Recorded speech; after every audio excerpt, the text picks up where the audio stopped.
In just a short time, MGM, a $10 billion empire, dismissed hundreds of managers, froze every investment, and left thousands of workers staring at empty inboxes that once carried schedules and pay slips. Behind the brilliant lights of the Las Vegas Strip lies a silence no music can drown out. Hotels that once glowed like palaces now echo with vacancy. Dealers who once turned cards with pride now sleep in the cars they can no longer afford to fuel. MGM was once a dream factory, born from Hollywood, fed by imagination and wrapped in gold. It sold hope. It sold luck. It sold the illusion that ordinary people could walk through its doors and live as kings, if only for a weekend. But somewhere between the balance sheets and shareholder calls, that dream was traded for something colder. Vegas used to welcome everyone. The waitress from Idaho, the mechanic from Ohio, the retired couple from Arizona. Now, a single night in an MGM suite costs more than their weekly income.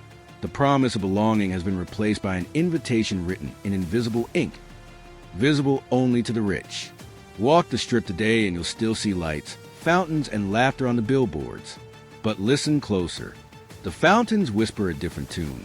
The laughter sounds rehearsed, and the hum of slot machines hides a deeper hum.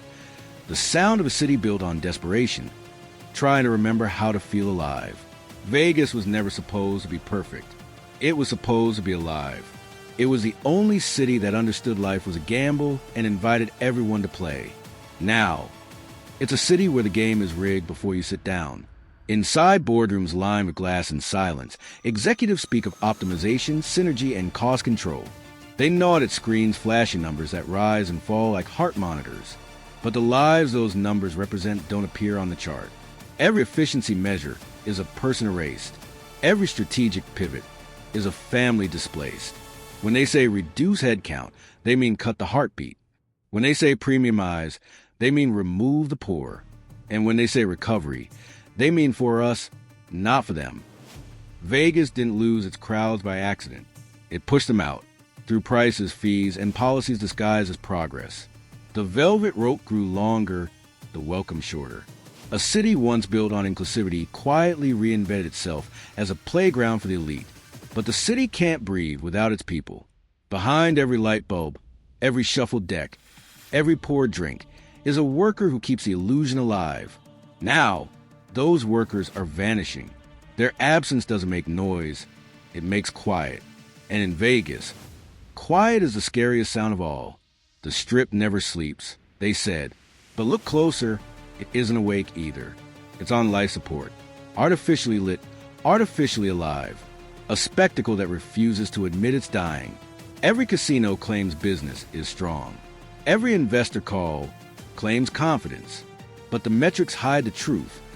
Fewer visitors, shorter stays, shrinking trust. The lights shine brighter only because there are fewer eyes left to see them. MGM once owned the roar of Hollywood, the lion that promised the impossible.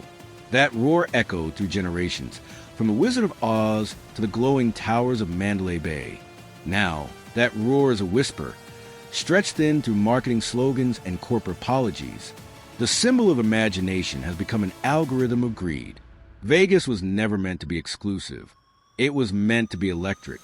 It lived off laughter, not luxury. Off chaos, not control. But control is what killed it. The human mess that made the city beautiful was cleaned up, optimized, sanitized, and with it, the spirit disappeared. Walk through a casino floor now and it feels like a museum of motion. Machines spin, lights flash, but there's no pulse behind the glass. Dealers stand like statues, waiting for players who never come. The air once thick with excitement now feels filtered, engineered, lifeless. The smile of a server doesn't reach the eyes anymore. It's part of the uniform. Beyond the Strip, away from the billboards, the real Las Vegas is unrecognizable. Parking lots have turned into temporary neighborhoods. RVs and tents line the edges of the desert.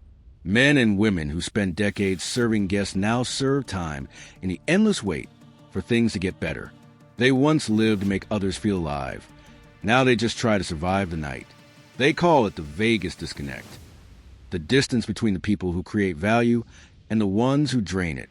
The bartenders, cleaners, cooks, dealers, those who built the dream, have been priced out of the dream they made.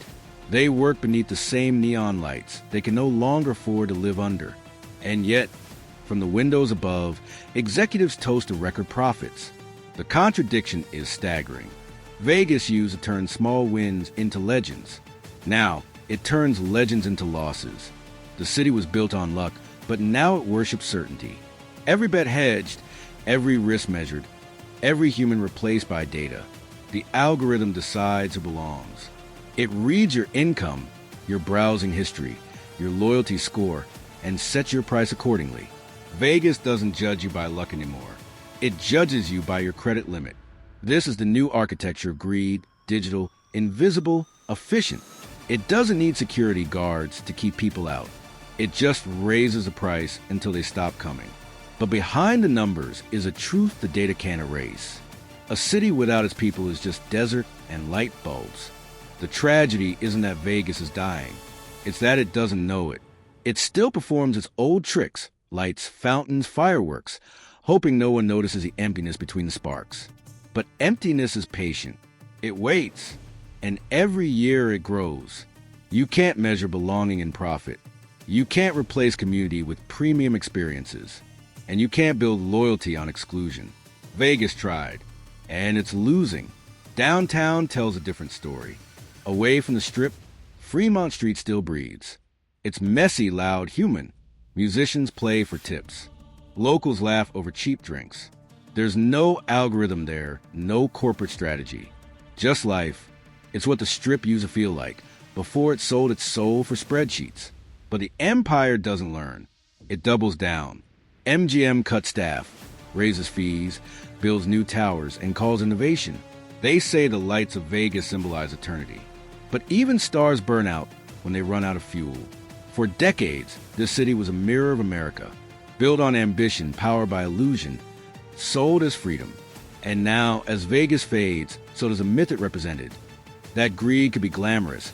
That profit could replace purpose. All empires fall, but few fall this beautifully.